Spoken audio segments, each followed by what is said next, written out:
నన్ను మించి విశాలంగా ఈ భూలోకంలో ఎవరున్నారు? అలాగే త్రిమూర్తుల్లో మహాశివుడు అంతటా ఉంటారు. మహాదేవుని కంటే విశాలంగా ఏదీ లేదు. నేనందరికంటే ఉన్నతంగా ఉండాలి. మహాదేవుని కంటే ఉన్నతంగా.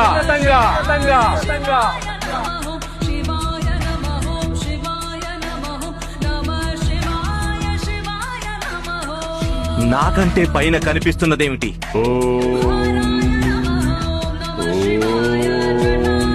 నేను ఈ రుద్రాక్షలో ఇసుక రేణువంత కూడా సమానం కాదు.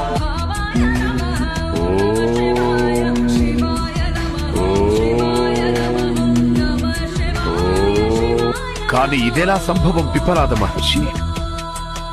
అంటే మీరు చెప్పాలనుకుంటున్నది ఈ సమస్త సృష్టి మహాదేవుని రుద్రాక్షలో ఉందనా?